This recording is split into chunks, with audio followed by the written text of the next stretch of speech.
अस्सलाम वालेकुम दोस्तों, एक बार फिर से हाजिर हूं मैं आप लोगों के लिए सऊदी अरब की बहुत ही इंपॉर्टेंट खबरें लेकर। लेकिन दोस्तों उससे पहले आप लोगों से रिक्वेस्ट है कि अगर आप हमारे चैनल पर नए हैं तो चैनल को सब्सक्राइब करके बेल आइकन को जरूर दबा दीजिए। इसके साथ ही अगर आप मुझे फेसबुक पे देख रहे हैं तो आप हमारे पेज को लाइक भी कर सकते हैं। तो दोस्तों बढ़ते सीधा सबसे पहले अपडेट की तरफ। दोस्तों सबसे पहली अपडेट यहाँ पर सिर्फ सऊदी अरब वालों के लिए नहीं बल्कि पूरी दुनिया के लिए है। पूरी दुनिया के लिए मैं इसलिए बता रहा हूँ क्योंकि यह अपडेट WHO यानी वर्ल्ड हेल्थ ऑर्गेनाइजेशन की तरफ से है। WHO ने बताया है कि अब वो लोग मंकी पॉक्स वायरस को रिनेम करना चाहते हैं और इसके नेम के सजेशन के लिए अब उन्होंने एक ऑनलाइन पोर्टल भी लॉन्च किया है जिससे पब्लिक की मदद मांगी गई है। तो अगर आपके मन में इस वायरस का कोई नाम है तो आप वहां पर जाके सजेस्ट कर सकते हैं और बहुत सारे लोगों ने इसे सजेस्ट भी किया है। तो इसके बारे में जब मीडिया ग्रुप्स ने WHO से सवाल पूछा कि सर आप लोग ऐसा क्यों कर रहे हैं, इस वायरस को आप रिनेम क्यों करना चाहते हैं, तो वहां पर WHO ने बहुत अच्छा जवाब दिया। उन्होंने कहा कि जब साउथ अफ्रीका में 1958 में मंकी पॉक्स पहली बार पाया गया था तो वहां पर एक जू टाइप का था जहां पर एक कॉलोनी बनी थी जहां पर मंकीज ही रखे जाते थे। तो वहां से इस वायरस की शुरुआत हुई थी। लेकिन उसके बाद उन्होंने बताया कि अभी इसका मेन सोर्स नहीं क्लियर किया गया है कि ये कहां से आया था, इसलिए वो लोग 100% श्योर नहीं है कि ये सिर्फ और सिर्फ मंकीज से ही पाया जाता है। हालांकि मीडिया रिपोर्ट्स की माने तो WHO ने कुछ दिन पहले बताया था कि ये जो वायरस है इसका मेन सोर्स रोडेंट्स है। अगर आप रोडेंट्स के बारे में नहीं जानते तो आप मेरी पुरानी वाली वीडियो देख सकते हैं।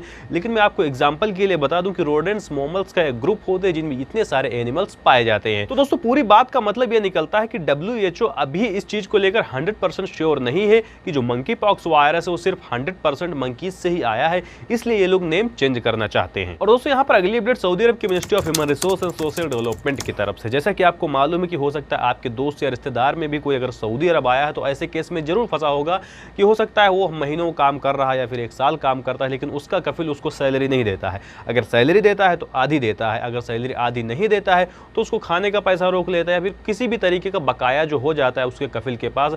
ऐसे लोगों के लिए सऊदी अरब की मिनिस्ट्री ने अब की बार 66 मिलियन रियाल कफिलों से पे कराए हैं।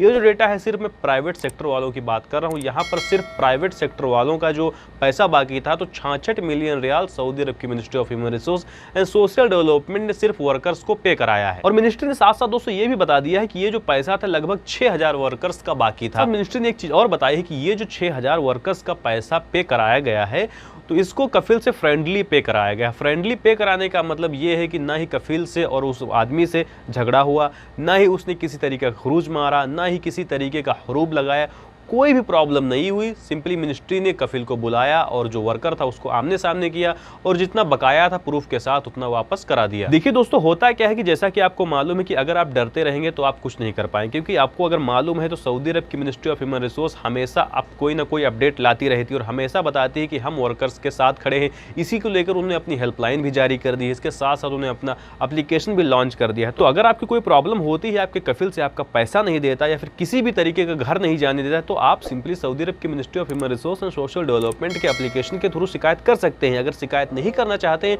तो आप उनकी हेल्पलाइन नंबर पर भी कॉल कर सकते हैं, जैसा कि मैंने आपको हर वीडियो में बताया है। तो दोस्तों यहाँ पर अगली अपडेट सऊदी अरब की मिनिस्ट्री ऑफ हज एंड उमरा की तरफ से। सऊदी अरब की मिनिस्ट्री ऑफ हज एंड उमरा ने बताया है कि अगर आप सऊदी अरब में हैं तो ये मायने नहीं रखता है कि आपके पास वर्किंग वीजा है या फिर फैमिली विजिट वीजा है या फिर टूरिस्ट का वीजा है। आप किसी भी वीजा होल्डर हैं तो आप सिंपली सऊदी अरब में हैं तो आप उमरा कर सकते हैं, आपको कोई प्रॉब्लम नहीं होगी। लेकिन यहाँ पर एक चीज और बताई गई कि सबसे पहले आपको इत्मरना एप्लीकेशन से अपना उमरा का परमिट बुक करना जरूरी है।